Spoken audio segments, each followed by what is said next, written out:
Mateus 23, 37.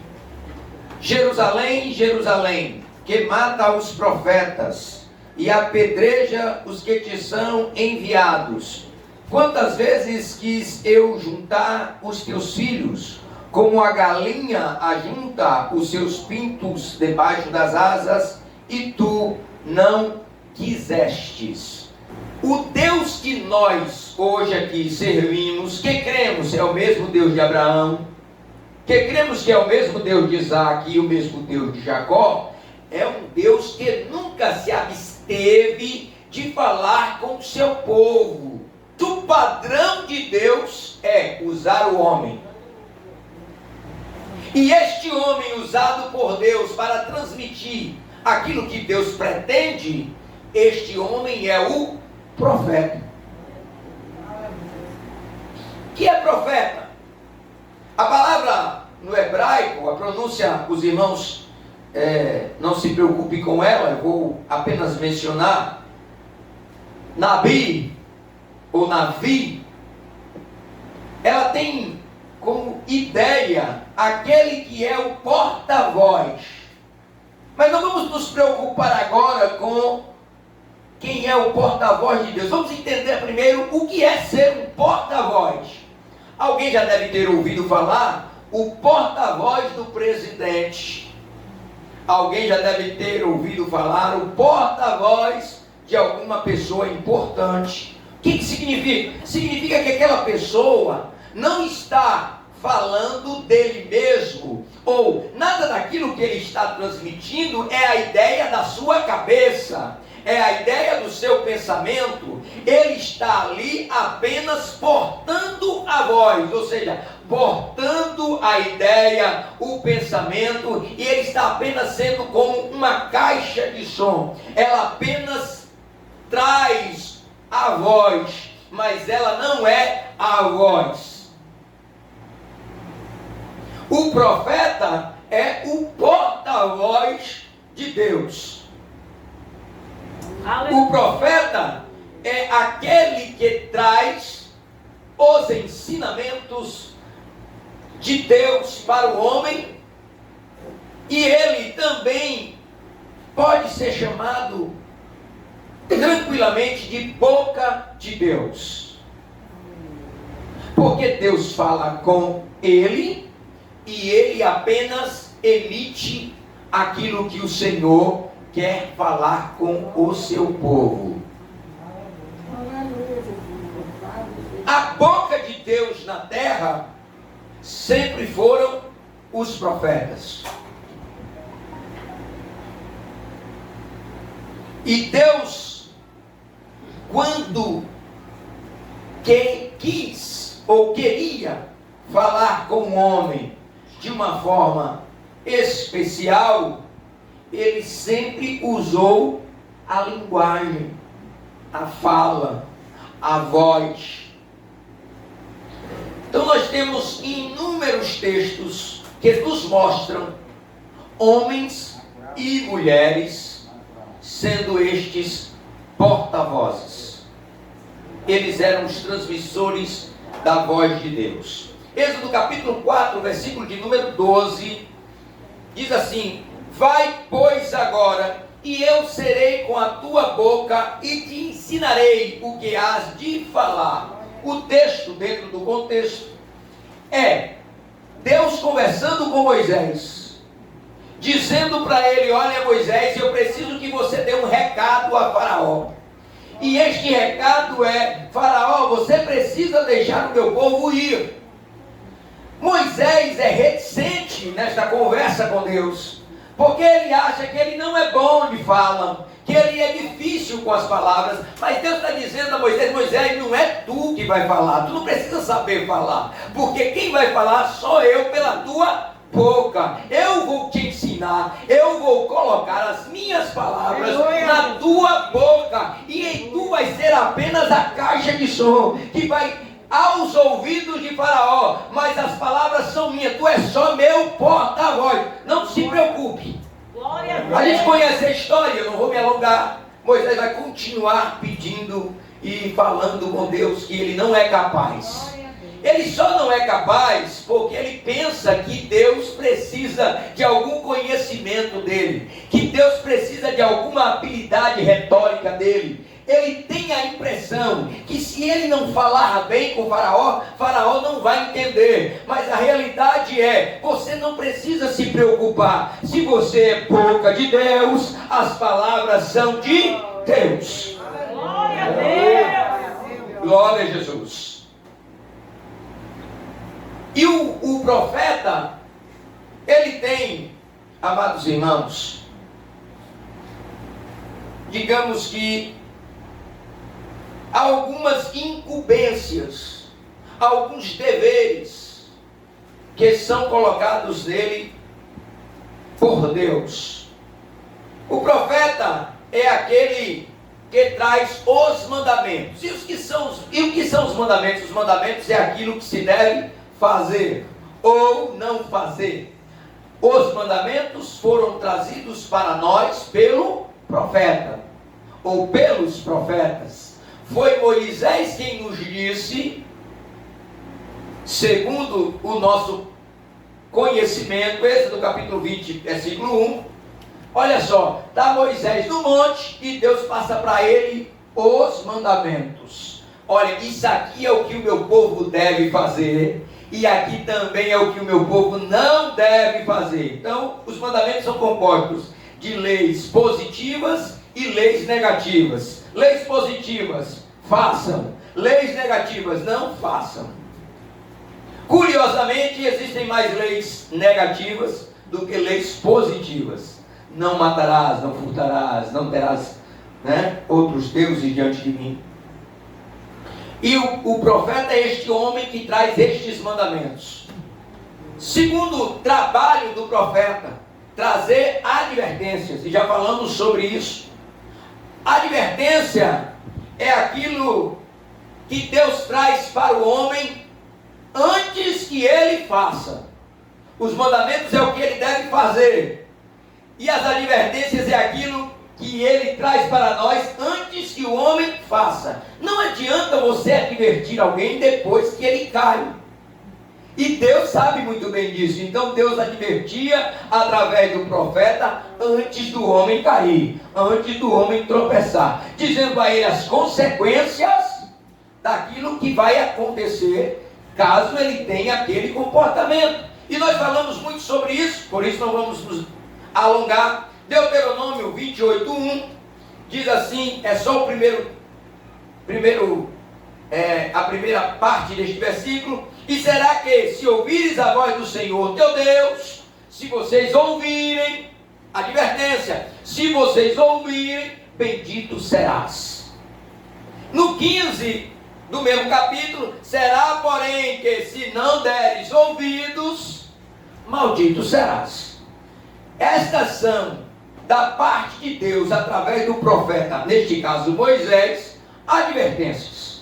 Em todo o tempo em que Deus cuidou de perto de Israel, e eu creio que Ele continua cuidando da igreja, guarde isso por favor, Deus cuidou sempre de perto de Israel.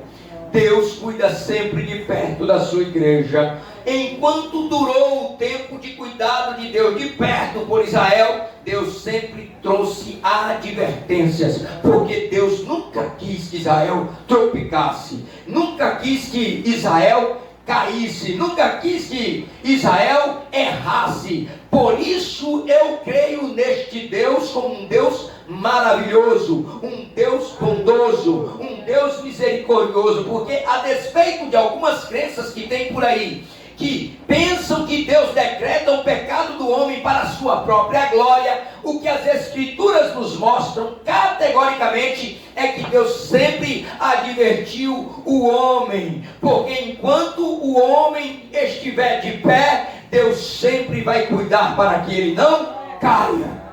Aleluia! Aleluia! Então o profeta trazia advertências para antes do fazer ou antes do errar.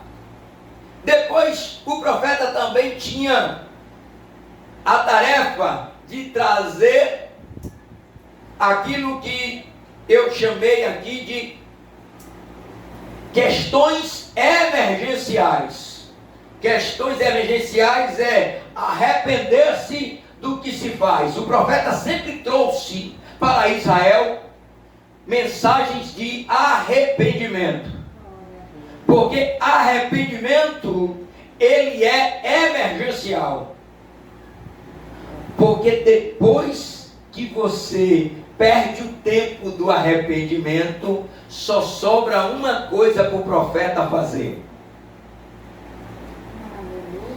Olha só, Jonas 3,10 é interessante. E Deus viu as obras dele, como se converteram do seu mau caminho. E Deus se arrependeu do mal que tinha dito que lhes faria, e não o fez. O texto que nós lemos do livro de Jonas, você conhece bem a história. Jonas está sem querer obedecer a Deus, porque Jonas sabe que a mensagem que ele está levando, uma mensagem para o arrependimento, é emergencial para a cidade de Nínive. Deus manda Jonas com uma mensagem: olha, arrependam-se, porque senão eu vou vos castigar. E Jonas não quer levar essa mensagem para Nínive, porque no coração de Jonas ele está pensando o seguinte: se esse povo se arrepender, Deus não vai puni-los, e eu não quero que Deus não os puna. Mas quando Jonas, a despeito da sua loucura, digamos assim, teve forçadamente, digamos, pregado a Nínive, Deus diz assim: olha, está vendo que a mensagem de arrependimento valeu a pena? E é isso que ele quer dizer para nós hoje. Ainda vale a pena ouvir a voz do profeta, que ainda diz: arrependei-vos. Glória a Deus, aleluia. Aleluia. Não é uma mensagem defasada, fora do seu tempo, fora do seu propósito. O mesmo Deus que mandou uma mensagem para Nínive dizendo: se vocês se arrependerem, Ele mesmo constata que valeu a pena. E Ele diz assim: agora vendo que as obras deles tinham mudado, que as obras deles agora não eram mais como antigamente, que eles haviam se convertido do caminho que estavam trilhando outro caminho, então Deus se arrependeu do mal que disse que faria contra Nínive. E a mensagem de arrependimento teve o seu valor. O problema, queridos irmãos, e ainda é uma função do profeta, é que quando nós não damos ouvidos à mensagem do arrependimento, a mensagem emergencial do arrependimento, só tem uma tarefa para o profeta. E por esta tarefa Jeremias sofreu absurdos. Por causa desta tarefa, o profeta Jeremias chorava. Por causa desta tarefa, eu diria que o comportamento, a vida de um profeta, ela é sempre difícil. Porque o profeta, ele, no final da sua história, depois do povo não lhe ouvir, a única coisa que ele tem a fazer pelo povo, que ele tanto se esforçou, é trazer uma sentença. Então temos uma coisa terrível aqui. É que se nós não ouvirmos os profetas, pelos seus mandamentos, naquilo que temos que fazer, pelas suas advertências, antes que façamos, e pelas coisas emergenciais, ainda antes que não haja mais tempo para o arrependimento, nós só teremos profetas para nos dizer a sentença. E eu vou mostrar para vocês que o que eu estou dizendo é real. Nós lemos Mateus 23, 37. Agora nós vamos ler Mateus 23, 38. Jesus disse assim: olha, Jerusalém, Jerusalém, terra que mata os profetas e apedrejas aos que são enviados. Quantas vezes, ou seja, quantas vezes eu quis fazer com que vocês se arrependessem? Quantas vezes eu mandei profetas para dizer a vocês: olha, há uma emergência. O próprio João Batista tem como característica uma mensagem de arrependimento. Arrependei-vos. e crede no Evangelho. Aí Mateus 23, 38 é a sentença que Jesus está dando a Jerusalém por nunca ter ouvido os profetas. Mateus 23, 38 é a sentença profética de Jesus para um povo que nunca ouviu os profetas, mas sempre os matou. Olha o que Jesus disse: eis que a vossa casa vai ficar-vos deserta. Alguém pode dizer assim, mas Deus não faz mais assim hoje, que Deus é amor. Ora, é o homem do amor. É Jesus, a maior representação do amor de Deus pela humanidade, que está dizendo a Jerusalém: Jerusalém, Jerusalém, terras que matam os profetas, a tua habitação ficará deserta. Aleluia. Amados irmãos, aleluia. Se Jerusalém não atentou enquanto ainda se queria juntar como a galinha agasalha debaixo das asas os seus pintinhos, só restará para Jerusalém a voz do profeta: você ficará deserta. É verdade. E eu disse que me apressaria nesta primeira parte, porque eu acredito que os irmãos todos entenderam. Existe o profeta como homem de Deus para transmitir os mandamentos, as advertências, as emergências para o arrependimento, mas também o profeta que traz a sentença. A minha pergunta é: Jerusalém já parou de matar os profetas?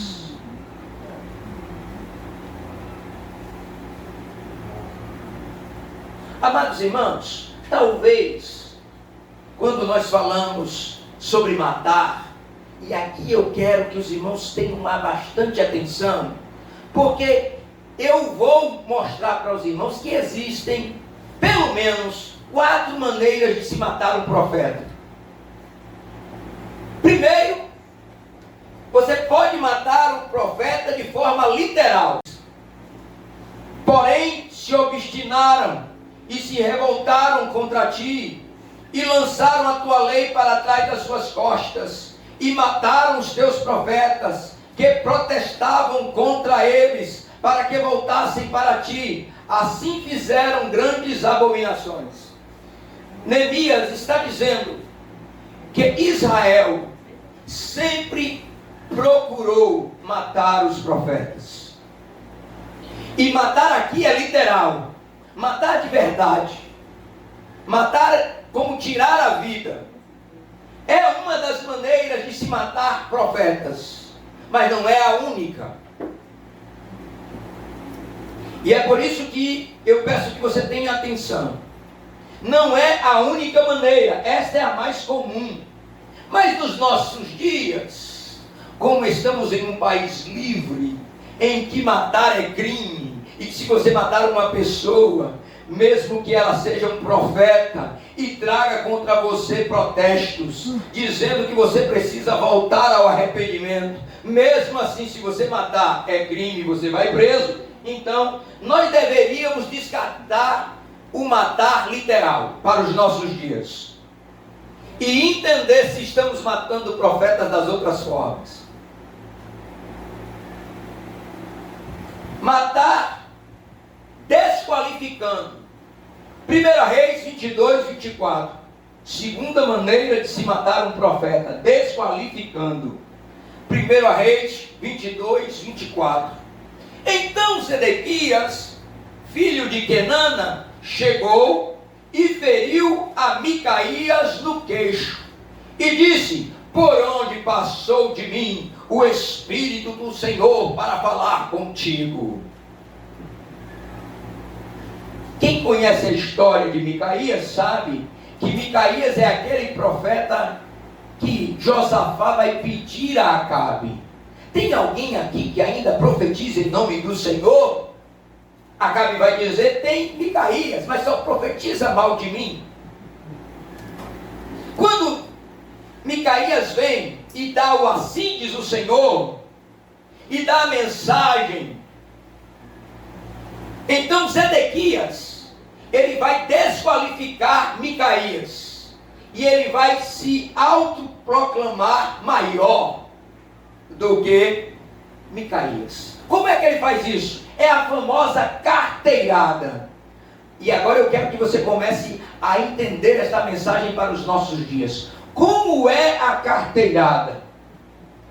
Matar o profeta desqualificando é quando o profeta vem com uma mensagem, mas eu não trouxe aqui, eu tiro a minha carteira de pastor e digo ao profeta, por onde passou o Espírito do Senhor, você não tem carteira de pastor. É isto, irmãos, que Zedequias está fazendo com Micaías, desqualificando com uma carteirada. Este homem, ele é profeta, ele é sacerdote, ele está junto do rei, contratado do rei, pago pelo rei, subsidiado pelo rei, para profetizar para o rei. Quando Micaías chega com outra mensagem, a carteirada tem que rolar. Aonde que o Espírito do Senhor ia passar por mim e falar contigo? Eu sou maior do que você. Quem é você, Micaías? Você não profetiza para o rei, você não é sacerdote, você não está entre os maiorais do templo. Quem é você, Micaías? Aleluia! Quantas vezes nós estamos matando os nossos profetas, desqualificando-os? Eu sou o pastor.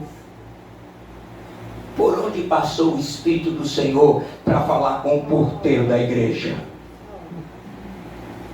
Você está entendendo isso aqui, irmãos? Até hoje, Jerusalém ainda mata profetas.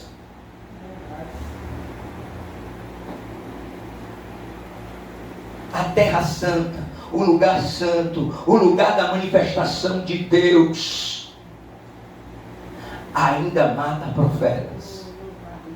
É verdade. E matamos profetas porque temos uma carteira. Aleluia. Tem gente que tem carteira de falador de línguas.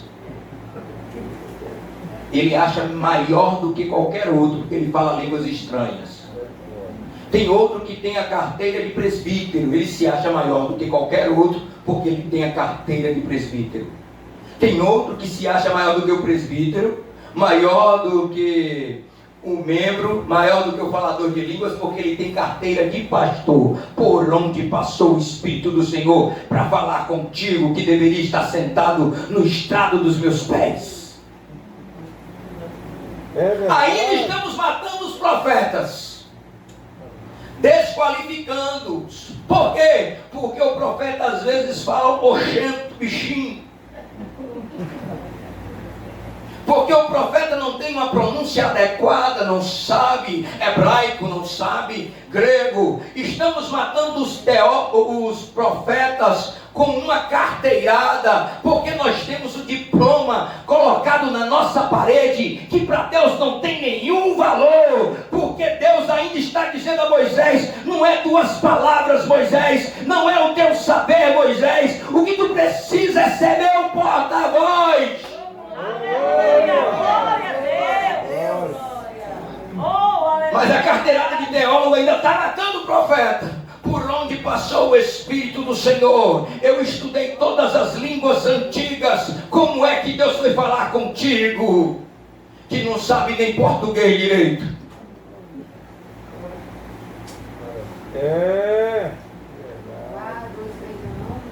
Ainda estamos matando profetas, porque estamos desqualificando os profetas.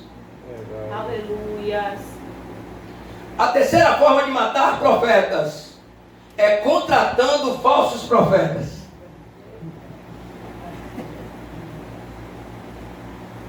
A terceira forma de matar profetas é contratando falsos profetas. É verdade. Jeremias 23, versículo de número 17. o Senhor está dizendo: dizem continuamente aos que me desprezam, o Senhor disse, paz tereis. E a qualquer que anda segundo o propósito do seu coração, dizem, não virá mal sobre vós. Quantos já ouviram esse tipo de pregação nos nossos dias? Faz assim com a mão, só para eu contar. Mas como é que pode dizer a quem faz os desejos do seu próprio coração e aos que desprezam ao Senhor, que andam segundo ao seu propósito, que eles terão paz?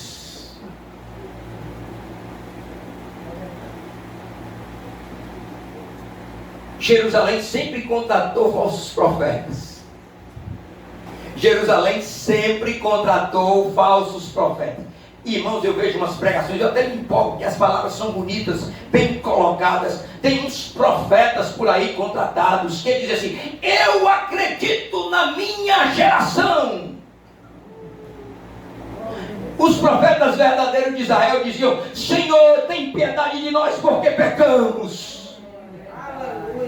E os profetas de hoje: eu acredito na minha geração. Uma geração que não ora, uma geração que não jejua, uma oração que não lê a Bíblia, uma geração que não vem à igreja, uma geração que vem para a igreja receber bênçãos, uma geração que não tem comprometimento com a obra de Deus. Esta geração é a geração que vai suicidar-se.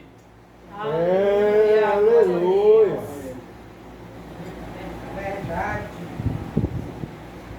E eu preciso lhes dizer que não tem forma maior de se matar profetas nos nossos dias. Ou seja, ou melhor dizendo, essa talvez seja a segunda maior forma de matar profetas, que é contratando profetas falsos. Porque preste atenção, irmãos, quem vai acreditar em Micaías se tem 500 profetas dizendo que Deus vai te abençoar? Quem vai querer ouvir Micaías dizendo: Acabe, Deus te julgou e te achou em falta. Acabe, tu não volta desta guerra. Quem vai querer ouvir Micaías ou contratar Micaías se eu tenho 500 profetas contratados dizendo todos os dias: paz tereis?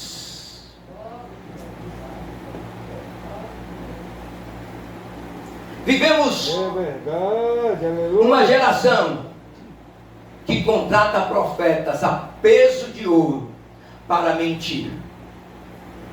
Sabe por que, irmãos, eu digo com toda certeza?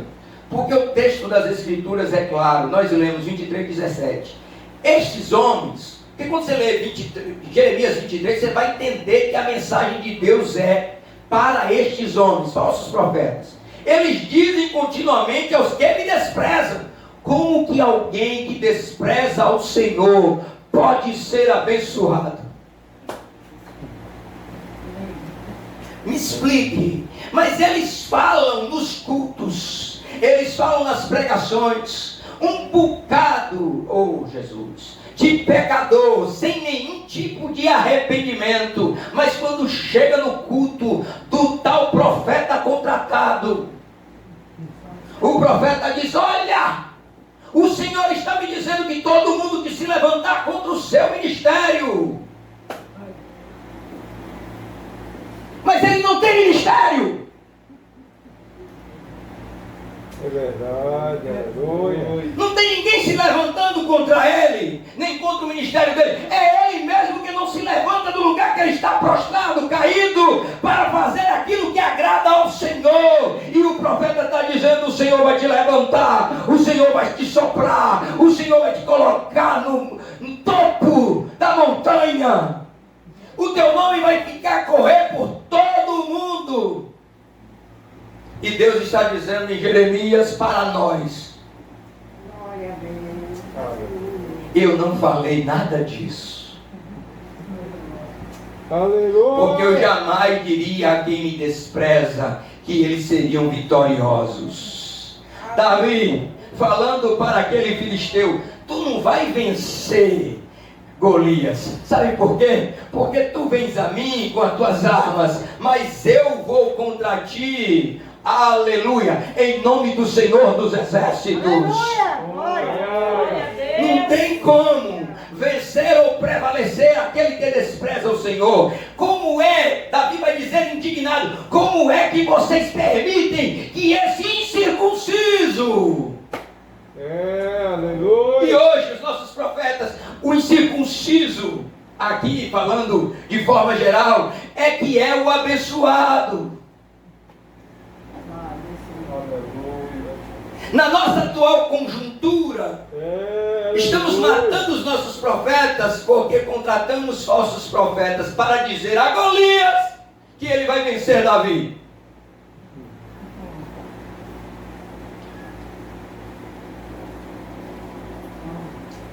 Mas o Senhor me trouxe aqui para lhe dizer que chega de matar profetas. Glória a Deus. Aleluia.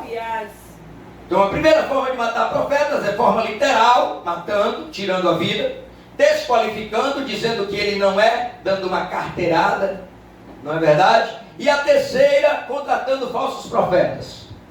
É verdade. A quarta, a mais perniciosa, a mais terrível, e a que mais mata profetas até hoje, é matar desacreditando que existam profetas.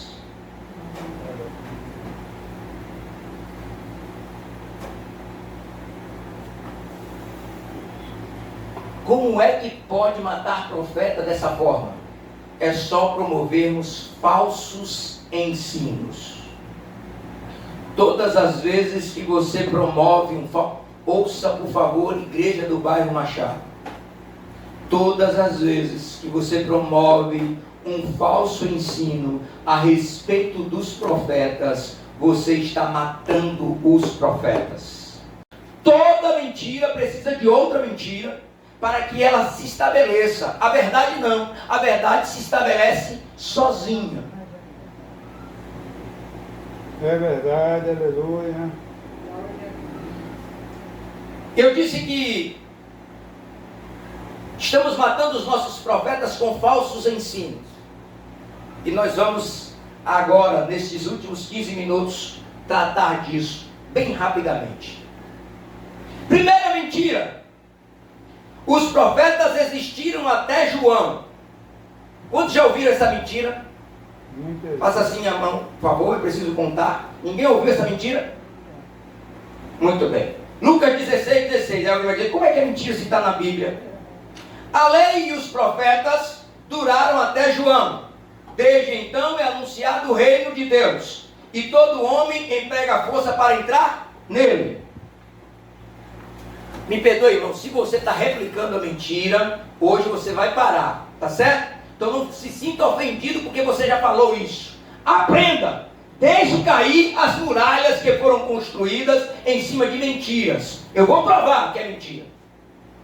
A lei e os profetas duraram até João. Primeira coisa que você precisa perceber nesse texto é, a lei e os profetas duraram até João. Parece que está nos dizendo que acabaram a lei e os profetas.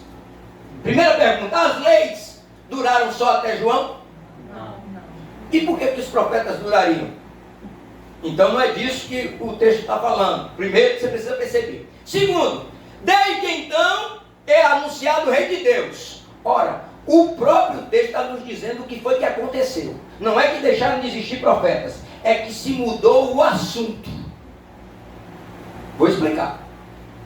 Antes se pregava a lei e os profetas. E agora, Jesus está dizendo, isso aí foi até João. Agora, depois de João Batista, se anuncia o reino de Deus. É outro assunto.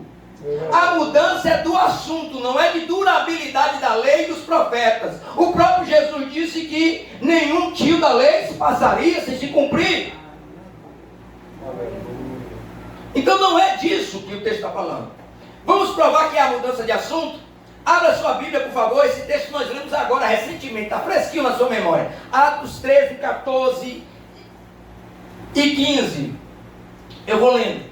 E eles, saindo de Perge, chegaram a Antioquia da Pisídia. E entrando na sinagoga, num dia de sábado, preste atenção, num dia de sábado, assentaram-se. O texto está falando que os discípulos saíram de um lugar e foram para outro, foram para Perge. Chegou lá em Perge, na sinagoga, eles se assentaram em um sábado, certo? 15. E depois da lição, preste atenção por favor, e depois da lição da lei e dos profetas, está dizendo o quê? Qual era o assunto que estava sendo comentado naquela sinagoga? A lei e os profetas. E Jesus está dizendo, duraram só até João. É para mudar o assunto. Vamos continuar. E depois da lição da lei e dos profetas, porque isto era ensinado todos os dias na sinagoga, a lei e os profetas. Os textos existentes da lei e dos profetas eram ensinados todos os dias na sinagoga. E Jesus está dizendo para nós hoje, agora é para pregar o reino.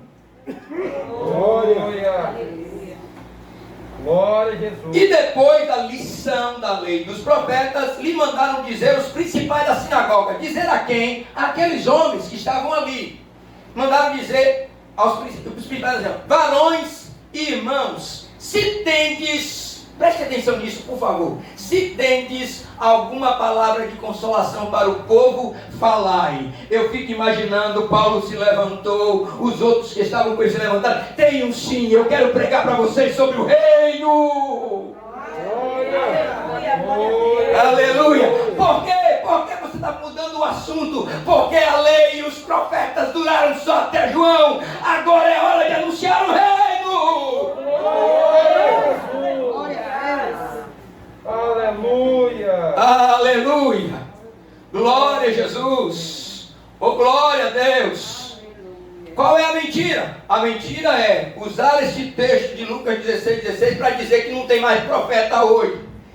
Porque o texto não está falando sobre isso. Aí quando você pega um mentiroso, por favor irmãos, preste atenção e não se ofenda. Quando você pega um mentiroso e mostra para ele que depois de João Batista existiram profetas, ele precisa contar outra mentira.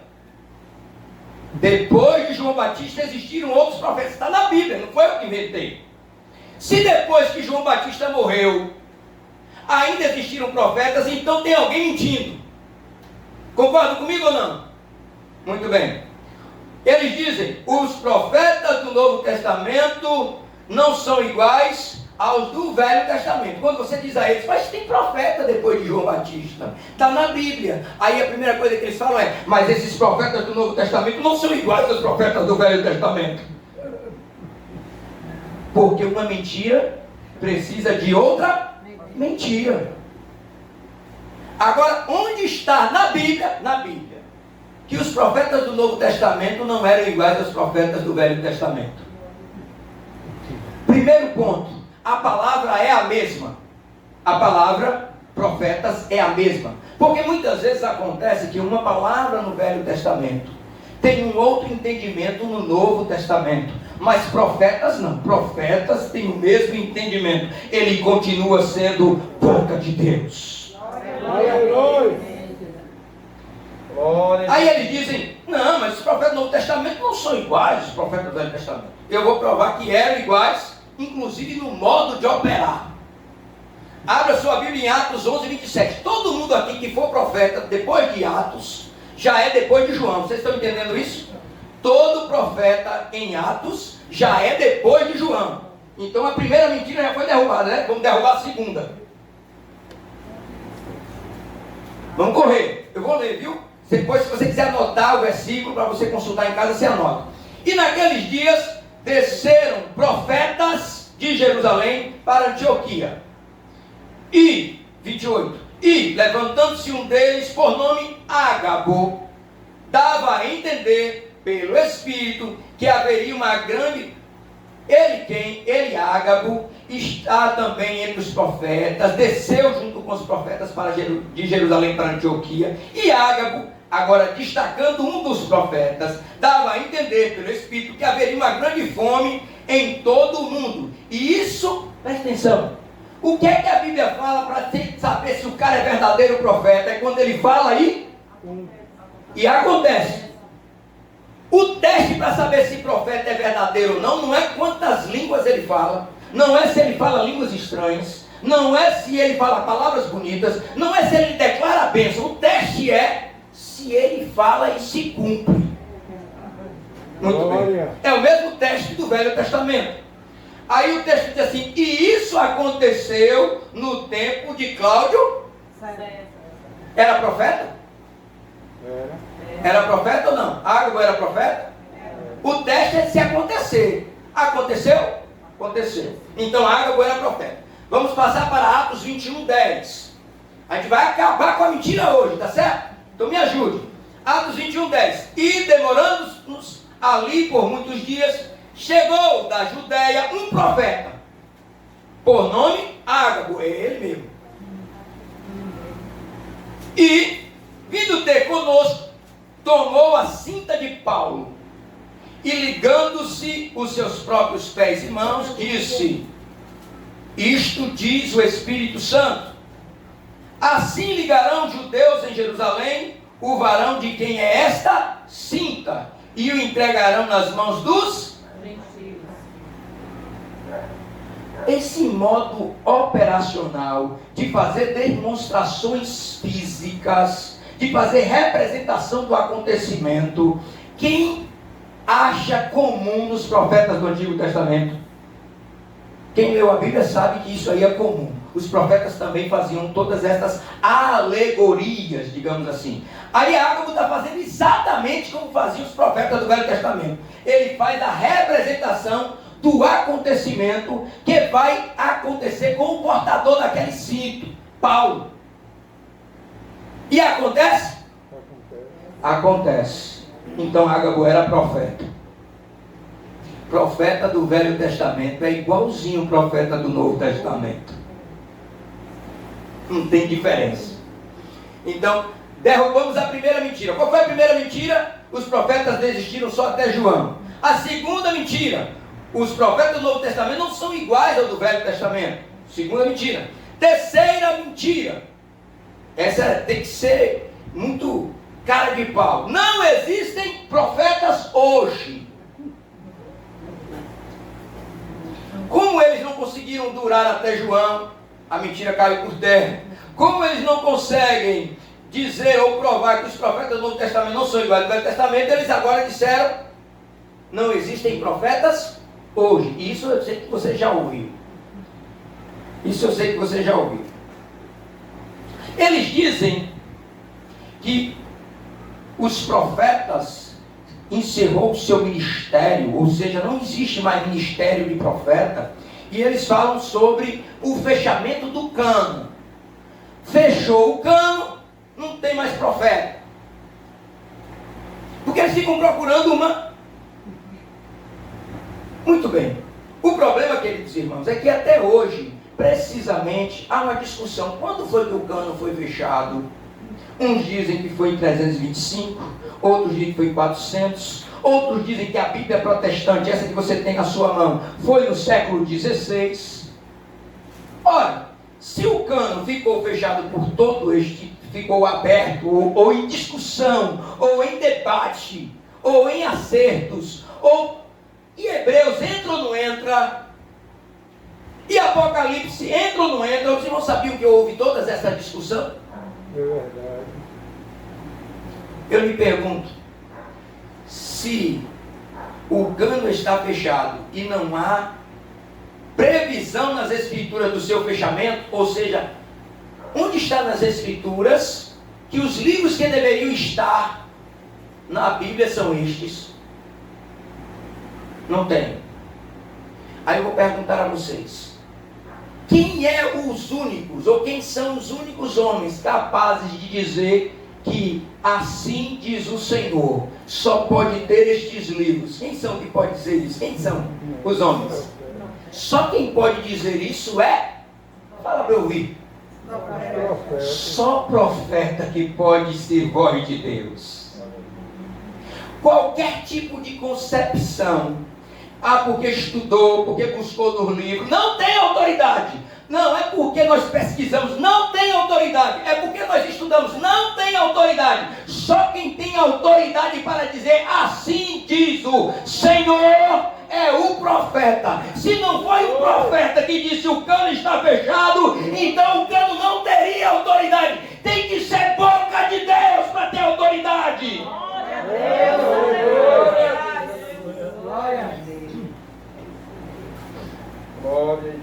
Tem que ser boca de Deus para dizer assim diz o Senhor. E se cremos, e eu creio, que realmente estes são os livros que deveriam estar aqui, tem que ter havido um profeta. Não pode ter sido adivinhação, não pode ter sido sorte, não pode ter sido coincidência, não pode ter sido sabedoria humana. Só pode ser poder de Deus na vida do homem, e isso se dá na vida do profeta. Aleluia. Oh, glória a Jesus. A quarta mentira usada para matar os profetas: existe dom de profecias, mas não existem profetas. Nós já estamos terminando, temos 5 minutos. Quantos já ouviram isso? Já ouviram? Existem dons de profecias, mas não existem profetas. Primeira pergunta: onde está escrito isso? Qualquer pessoa para afirmar algo a respeito da conduta de Deus, ou do que Deus quer que se faça, ou do mandamento de Deus, ou da ordenação de Deus, que não esteja nas Escrituras, precisa ser profeta. Verdade. Então, se não há nas Escrituras que não existem mais profetas, quem inventou isso? Porque não existe nas Escrituras. Nós já provamos que que Lucas não está dizendo isso. Já mostramos com textos subsidiados que os profetas do Novo Testamento são iguais aos profetas do Velho Testamento. E agora nós estamos com uma dúvida: quem inventou esta mentira para dizer que existem dons de profecias, mas não existem profetas? Quem inventou? Não, nesse caso, Paulo, é o pior, que é o que eu estou dizendo. Nós estamos matando os nossos profetas por causa dos falsos ensinos. É os falsos mestres que estão matando os nossos profetas. E nós, como igreja de Deus, estamos aceitando a morte dos nossos profetas. Jesus está clamando hoje para a igreja do bairro Machado e para todos que nos ouvirão no futuro: ei, Jerusalém, para de matar aqueles que te são enviados. Glória a Deus.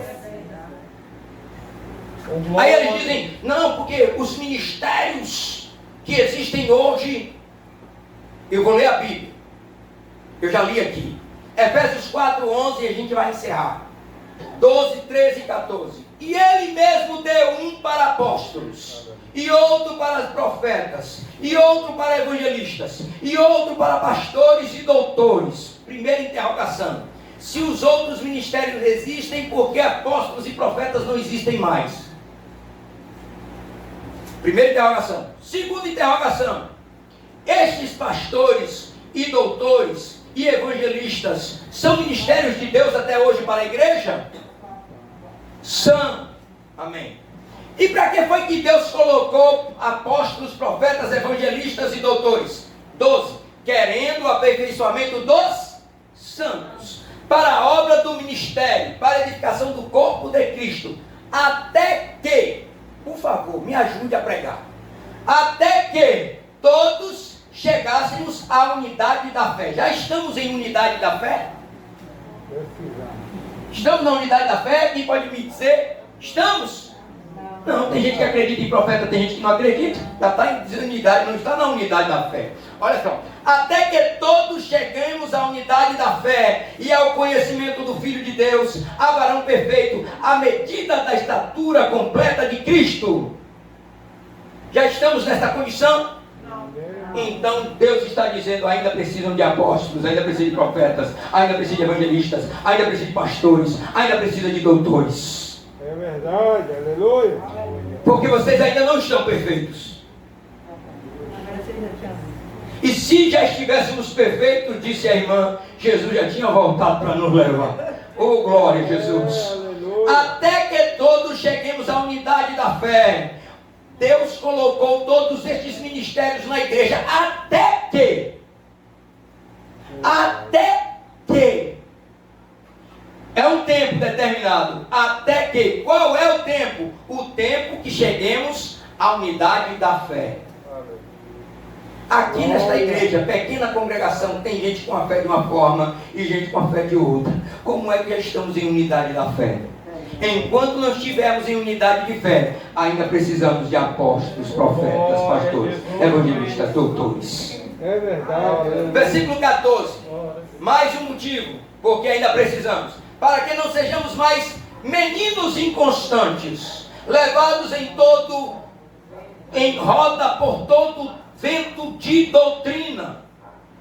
Preste atenção nesse final. Eu disse que nós estamos matando nossos profetas por causa de ensinos falsos. Nós já constatamos as mentiras.